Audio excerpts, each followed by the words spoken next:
Turn the mic up. This is legacy emotion. From vision of victory, trailblazing the path. Mind sharp, words heavy, every bar got class. Iconic by nature, pioneer by design. History in the making every time she aligns. Doctorate dreams, but the roots run deep. Built from the grind, now the whole world speaks. Culture, purpose, power when she steps in the room. Drop gems so real, make the future zoom. Yeah. This is iconic pioneers. Hear the story unfold, where the fearless lead and the truth gets told. Every voice legendary, every lesson precise. Often with wisdom, Dr. Tabatha Russell on the mic.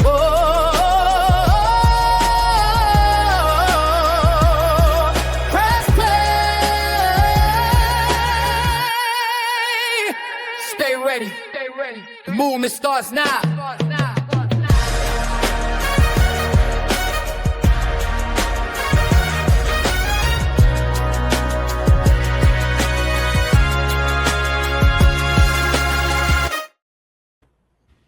Hello, everyone, and welcome to Iconic Pioneers Podcast, the space where disruptors, trailblazers, and bold thinkers gather to rewrite the rules of success. I'm your host, Dr. Tabatha Russell, and on this show, we go deep with those who aren't afraid to lead differently, those who are building legacy, impact, and authority that echoes for generations. Can I just say that I am super excited to be here on today with the amazing Mr. Josh Johnson. Can I just say, Josh, I'm so happy for you to be here on today.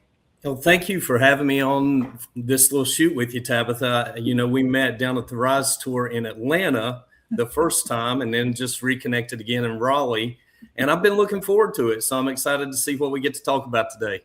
Oh, yes, absolutely, Josh. I am just really excited about what you do in the space of real estate. That is definitely a passion of mine. And I just want you to share with everybody where it is that you're joining me from and share a little bit about your firm. All right. This morning, I am joining you from Davidson, North Carolina, which is just north of Charlotte. And we are doing great here in my market. I do have an office here in Davidson, and I have one in the North Carolina high country as well, the mountain region, in West Jefferson, close to Boone, Blowing Rock, Banner Elk. We also service that area. But good news for Charlotte, we drafted Christian Anderson last night to the Hornets. Come on. Christian, I watched Christian play high school ball up at Oak Hill Academy, and I was glad to see him get picked by the Hornets, so we get to watch him here at home. So, you know, I'm a sports guy. You know, I feel like sports bring people together. A lot of my connections are in the sports world. Real estate for me and my company, which is Regency on the Lake, I mean, that has been built solely on relationships. You know, I've said, you've probably heard me say this, my priorities are God first, family second, work third. Without God, everything I've done definitely would not be possible. And from there, I've kind of built on relationships, been at this for 21 years. My team and I combined, Lord, we probably got over 100 years in the real estate business. So, I mean, it's been good to me. But again, the business I'm in is the people business. It's not transactional whatsoever at all. It's very relational and treating everybody like they're somebody and treating them like you like to be treated yourself. That's right. I think that is beautiful, Josh. And knowing that real estate is relational is a huge clue as to how the business works, right? Like a lot of people do business on transactions. However, with real estate, those repeat clients, or you get to sell those homeowners additional houses over the years, because they say, you know, an average homeowner stays in the house about 5 years or so, and then they're ready to move on and do something different. So I definitely love that. But tell me this, what does it mean to be an iconic leader to you personally? Intimidating. Intimidating, and I know with that comes a whole lot of responsibility. So I mean, you know, when you're a leader, a lot of people wake up, or I've got a 19-year-old and a 15-year-old, right? And they're in that phase where they're realizing they're becoming men, right? And they look at a lot of things that I do and they want it. And I'm like, hey guys, you better be careful what you ask for, because there's a whole lot of responsibility that comes with all of this. And, so it is a little intimidating, but at times, I end up in places that I never think or thought I would be. But, I go through every door that I feel like God opens for me. And in my 21 years of doing this, I feel like that's one way I have grown tremendously. When I first got in, it was every opportunity, you walk through the door. And I think I've learned every opportunity is not necessarily a God opportunity. Right. So, I've learned to be a little bit more selective, to align myself a little bit better with folks that I feel are kind of on the same path as I am. Oh, I love that. I love that. And seemingly, since I met you, it seems like we've definitely had a kindred spirit. I absolutely love what it is that you do. And I just love your, personality and your attitude towards what it is that you do, because I can hear the passion in it, that you really absolutely love the space of real estate. You definitely love the Lord with all your heart. And of course, you love your family. So tell me about a defining moment when you realized that you weren't built to follow the crowd. Because first of all, real estate is not for the faint of heart, right? 21 years, you've seen the ebbs and the flows around the business. So what was that defining moment for you? Well, let's get real. Let's go deep this morning. If we're going to do this, let's do it. So, you're kind of familiar with real estate in the industry. And when I got in, I was really young. I was 25, bought a real estate company, did not even have my broker's license. Wow. And, jumped in, got my broker's license really quick, became broker in charge really quick. That's when before the laws changed in North Carolina. And, all right, in the real estate industry, everywhere you go includes alcohol, correct? Yes. I mean, absolutely. Whether you're meeting a client for breakfast, it's mimosas in the morning. It's right. We're drinking at lunch. We're drinking in the evening, right? Right. I had never really drank at all prior to myself getting in real estate, and it was such a social, acceptable thing to do. I did that, and I was young, and I'll be honest, I am a little bit of an introvert. And, at the beginning, the alcohol definitely served a purpose, right? The further I went in my career, I became aware that it was a problem. And the alcohol also, the Lord was always there with me, right? But the alcohol gave Josh confidence in himself rather than in the Lord. So, and a lot of this is learning, and a lot of people don't like talking about real things, right? That's right. But the ride is not always easy. That's right. And you have to go through some hard things to get where you are supposed to be sometimes. I tell my kids all the time, there's an easy way and there's a hard way. That's Unfortunately, I kind of took the hard path here, and not intentionally, if that makes sense. I just did it because it was socially acceptable at the beginning. Everywhere I went, everybody was doing it.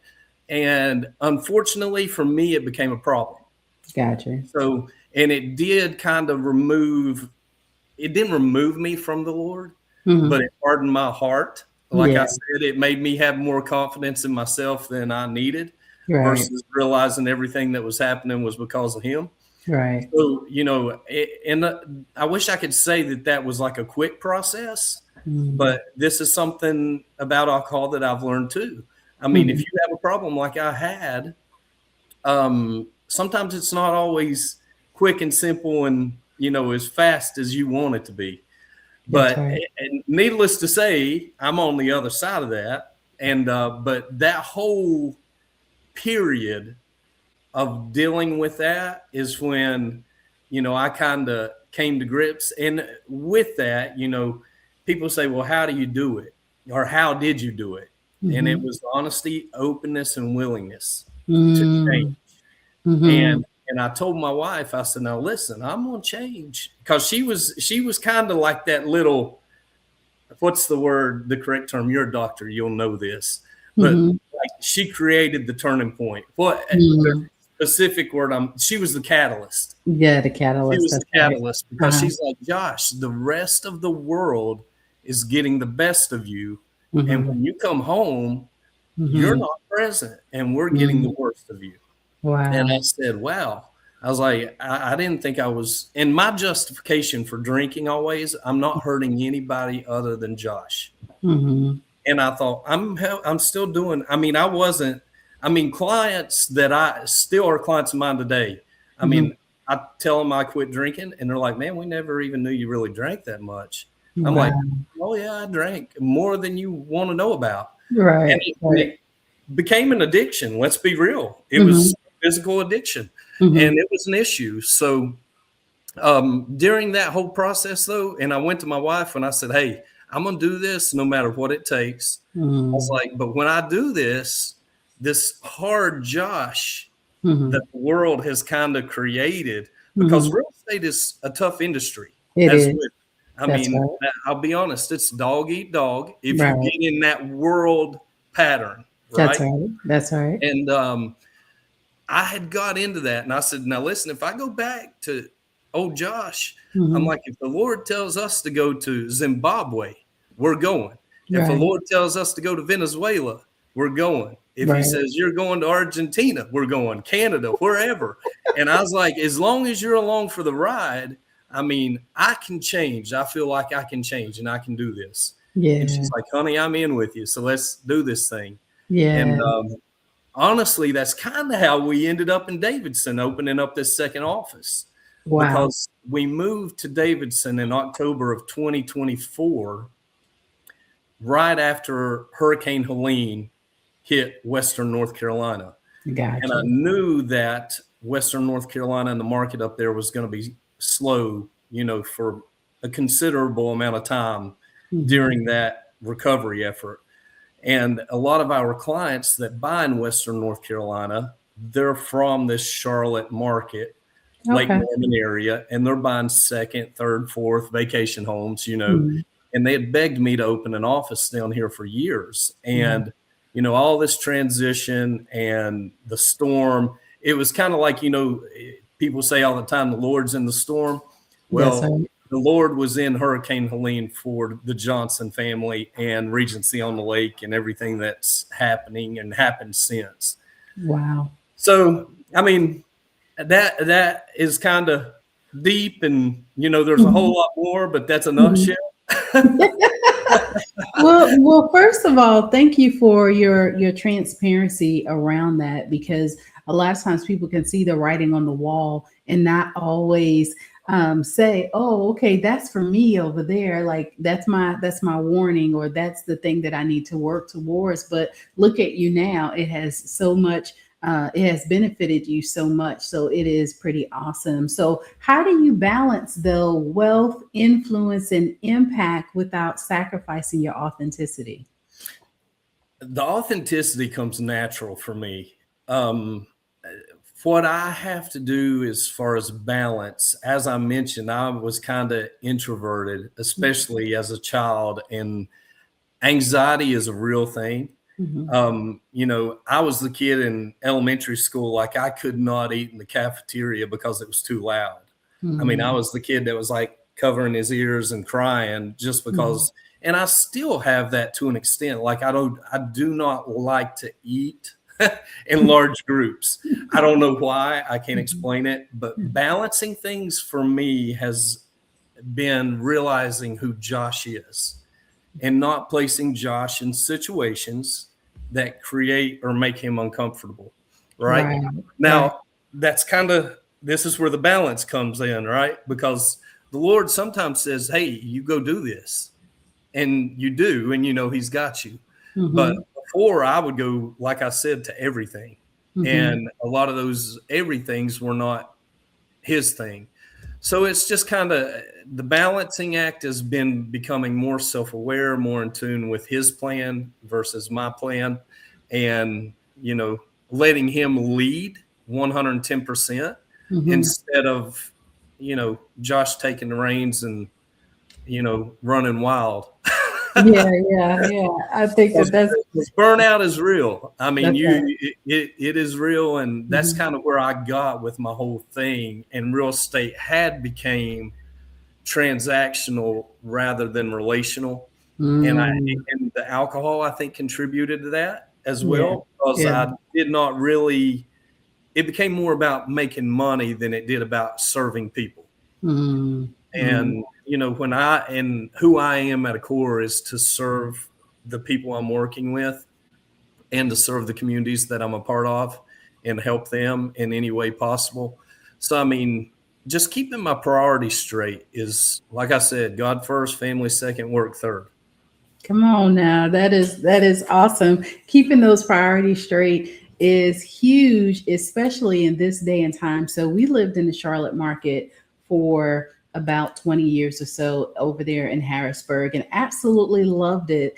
But when we got the opportunity to move away and now in South Carolina, it has been, a world of difference. It's like we still come back to visit, but we don't miss the traffic, right? Yeah. And getting around and going places and stuff. So, but we still have family that live there. So we're in the area quite often. So what's a myth though about leadership or success that you believe needs to be dismantled immediately?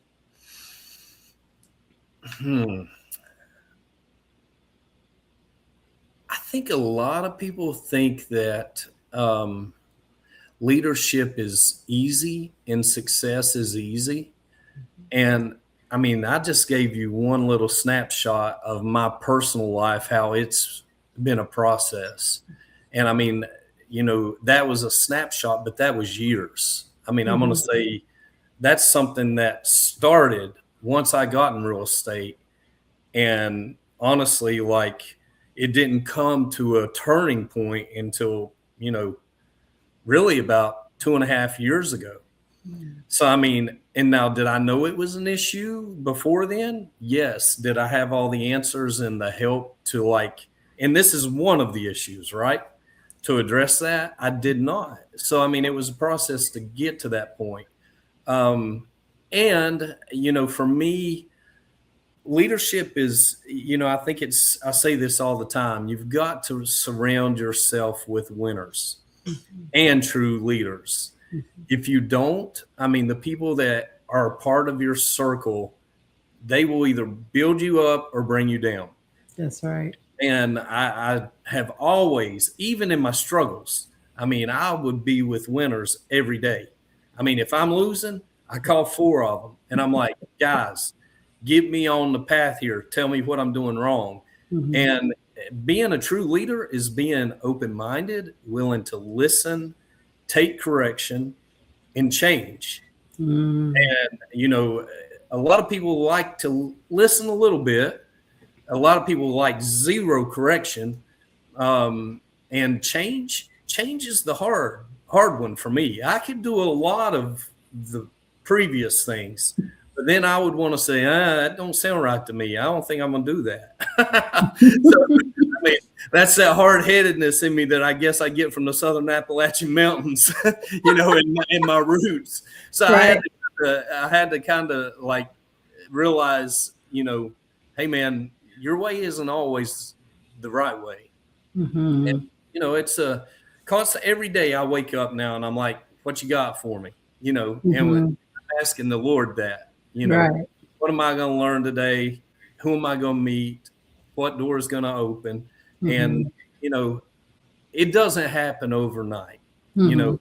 True wealth to me is built over generations, really. That's and, right. It's kind of, and wealth is not just money. I mean, for me, the way I gauge my wealth is peace first and foremost. PEACE. When I have peace and my home is at peace, I feel very wealthy. Second way I gauge wealth is my health and my family's health. Because without, if you get burnt out, like I said, if you're tired mentally, physically, emotionally, you cannot be who you are supposed to be.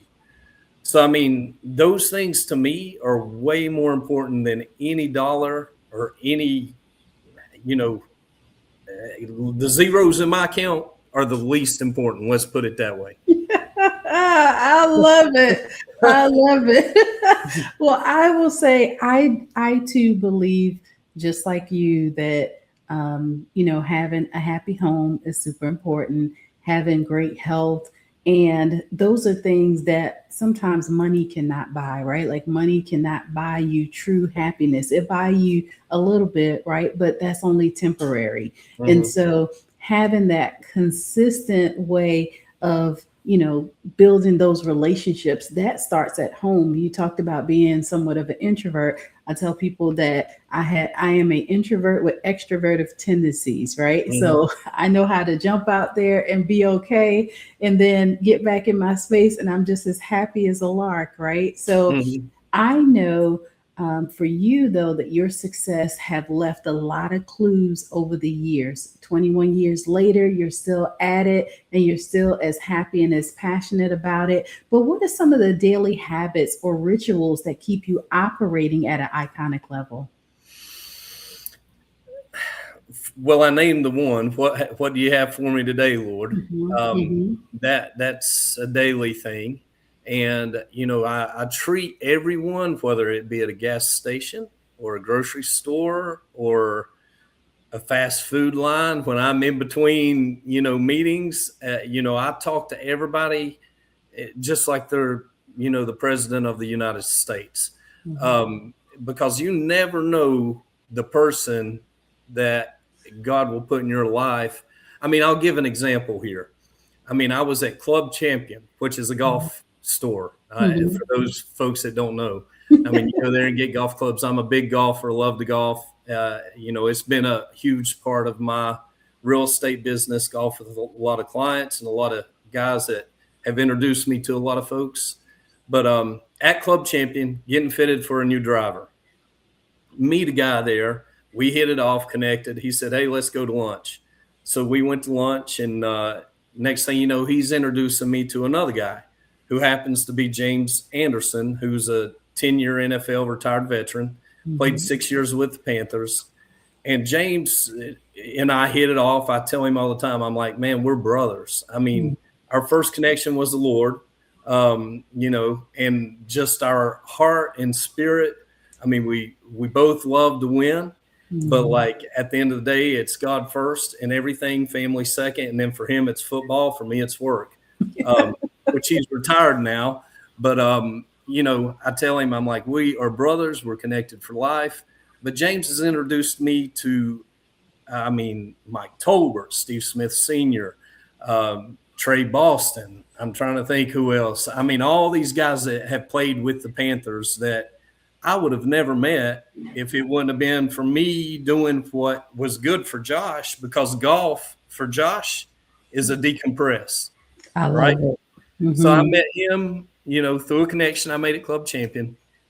And from there, it's like, the doors to a whole lot more have opened. I mean, mm-hmm. Thomas Davis is another guy that he introduced me to, and Thomas looking at multifamily stuff. Mm-hmm. So, I mean, it's just kind of, and that, again, that's one little example. I mean, that happens, seems to happen for me on a daily basis somehow. And you just never know when and who that next person is that's going to open a door for you.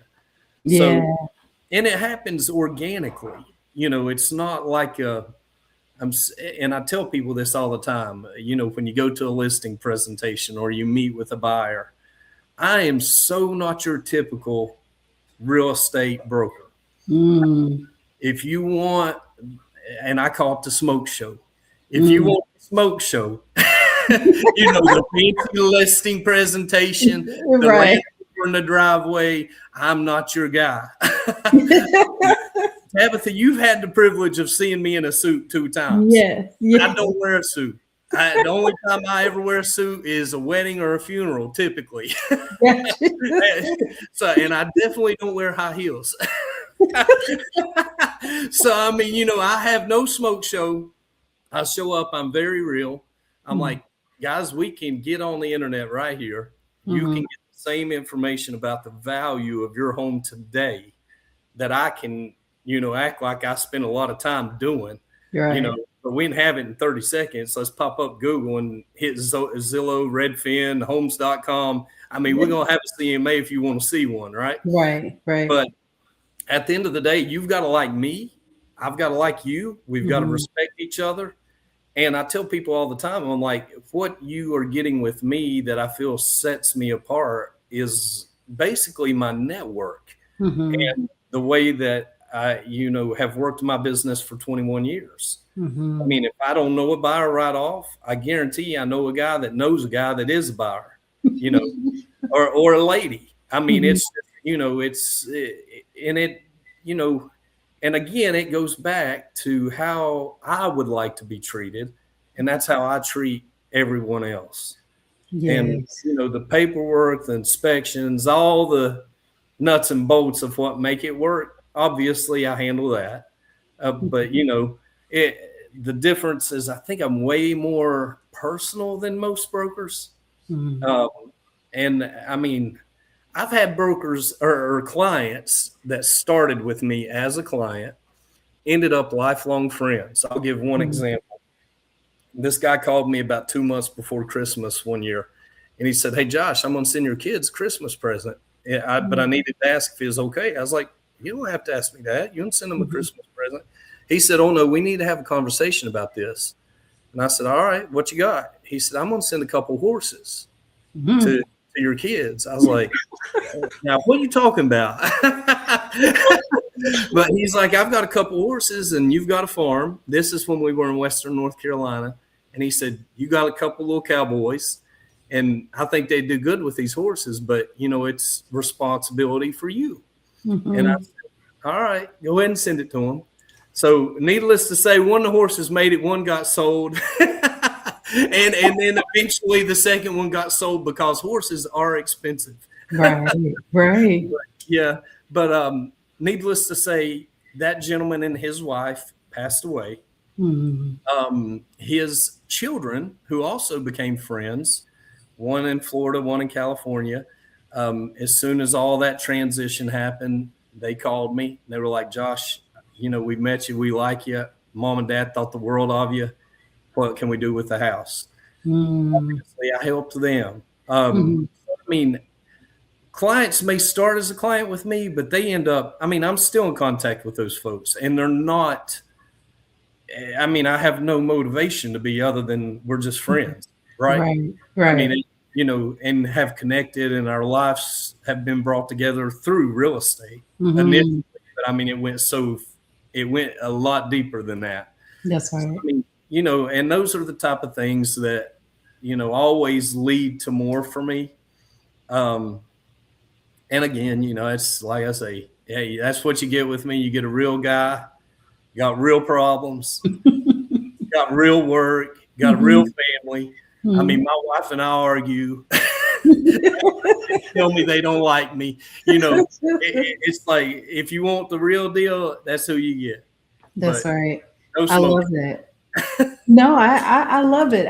Because at the end of the day, I'm like, it's so much easier for me to be who I am than for me to put the face on, right? The smoke show.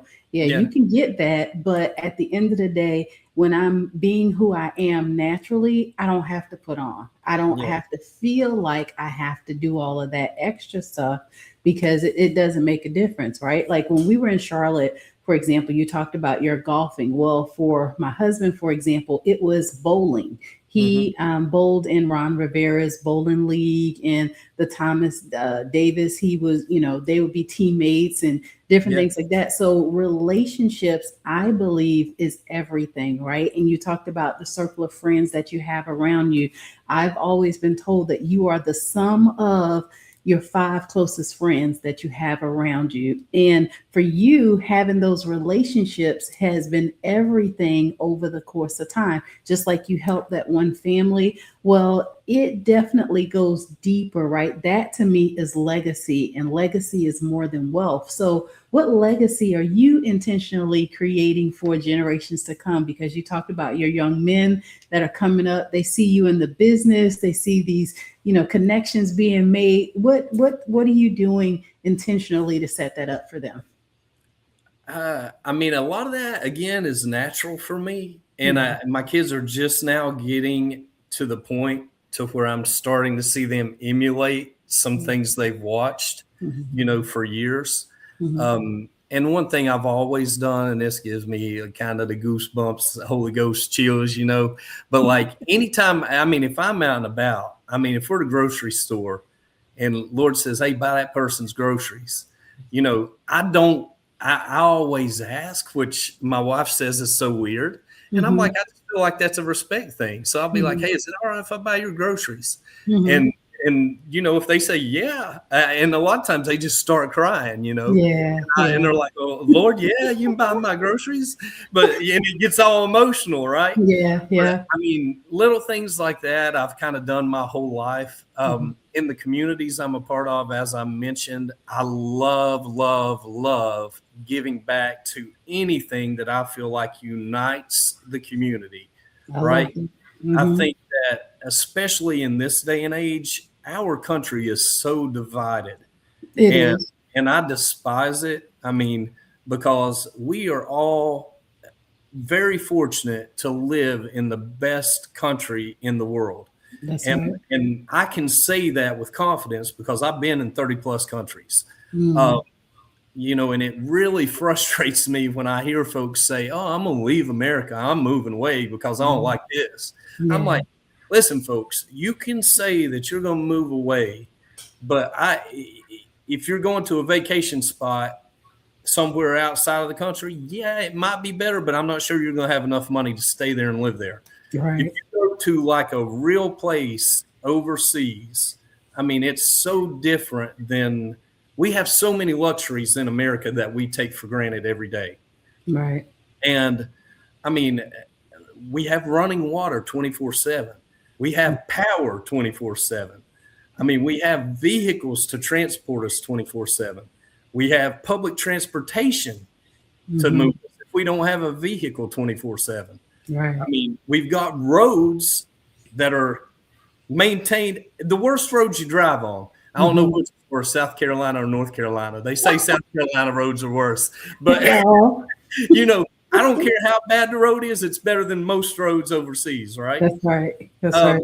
I mean, we have food out the wazoo.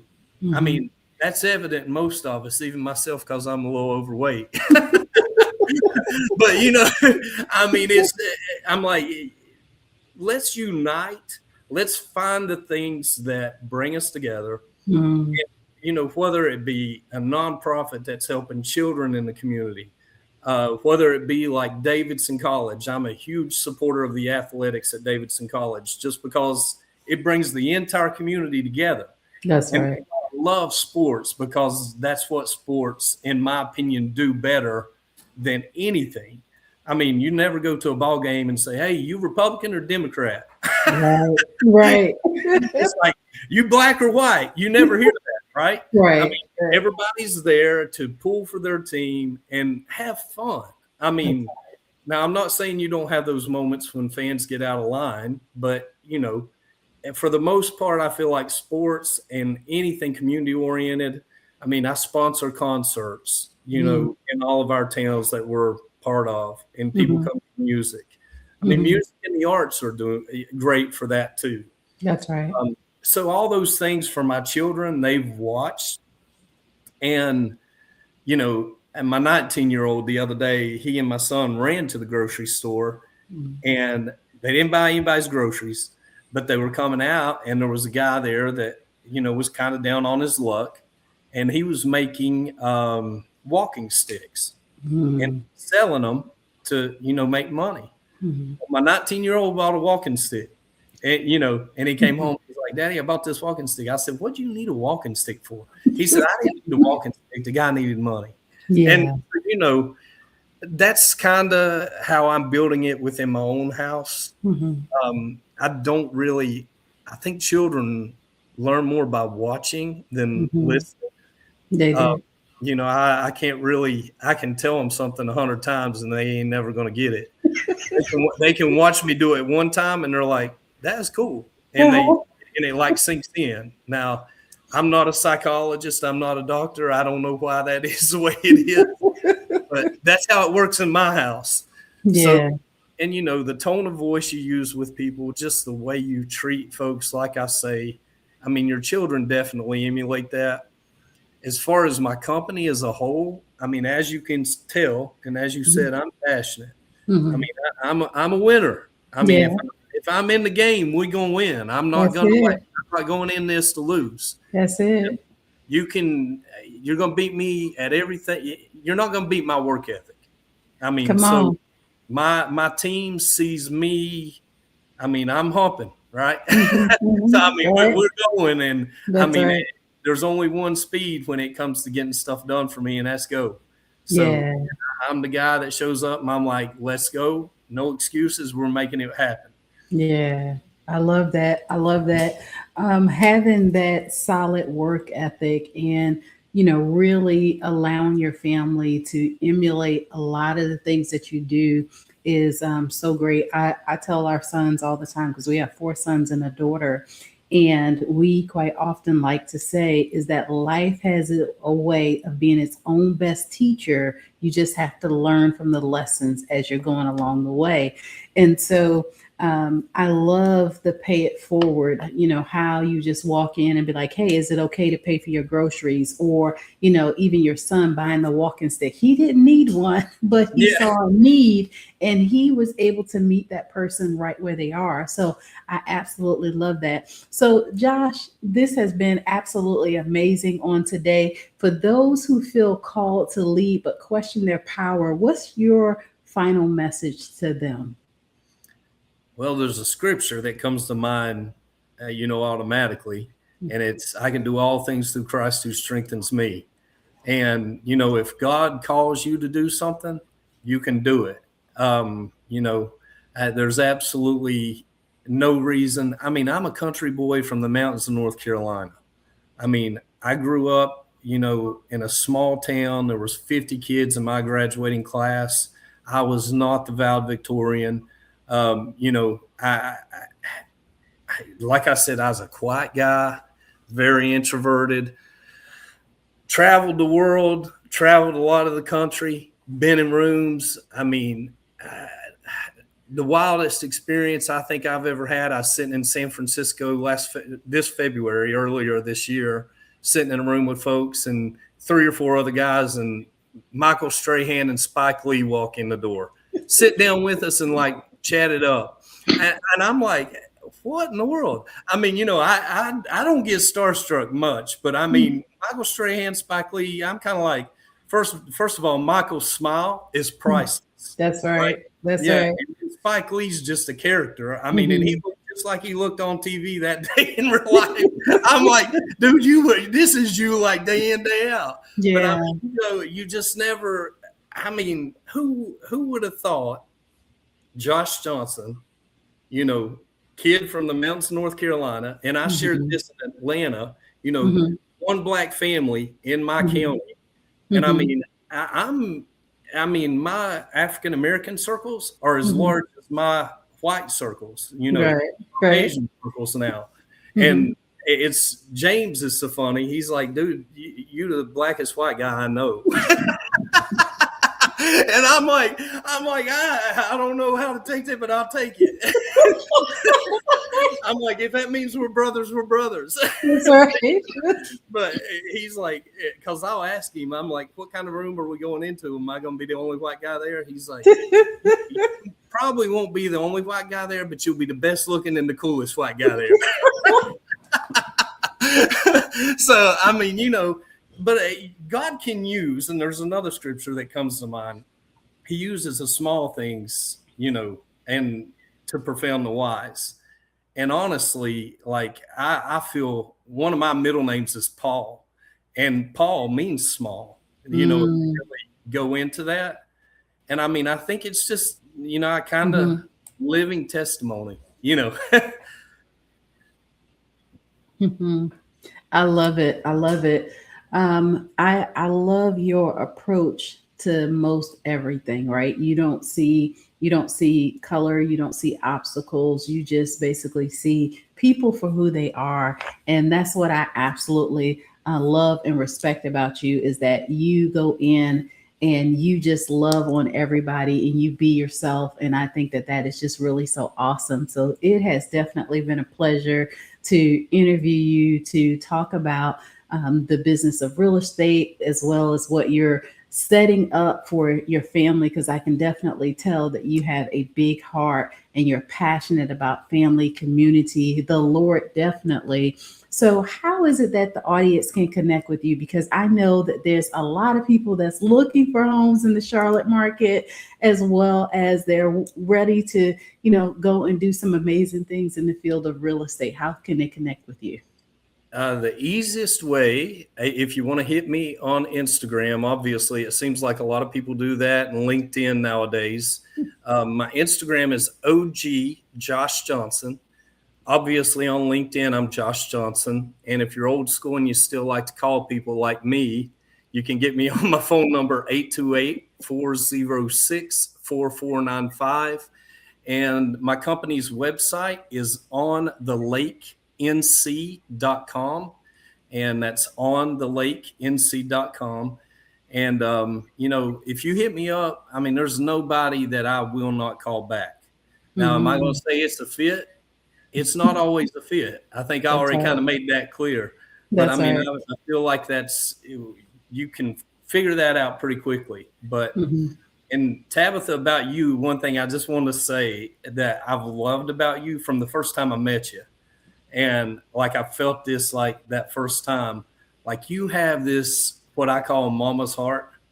and I love that about you. Like I feel like, you have this comfort that you bring to folks.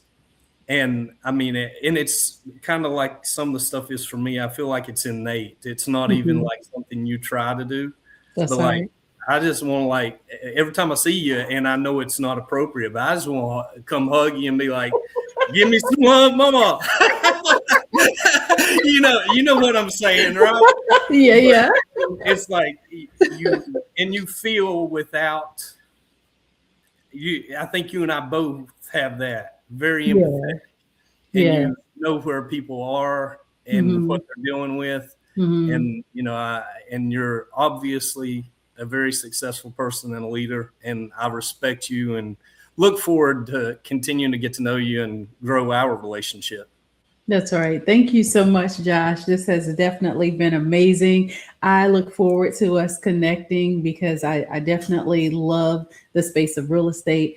For me here in South Carolina, I've been doing it now for about 2 years or so. So I'm still a little green around it, but I'm definitely hanging in there and making it work. So thank you so much for being here. And we'll have to have you back to see how things are going again, because this has definitely been wonderful. And here's some more of those great, amazing stories. So thank you so much for being here on today. Yes, ma'am. And thank you for having me. Thank you. This is iconic pioneers. Hear the story unfold, where the fearless lead and the truth gets told. Every voice legendary, every lesson precise. Often with wisdom, Dr. Tabatha Russell on the mic.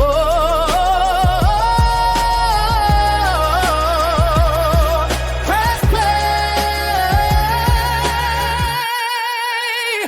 Stay ready. The movement starts now.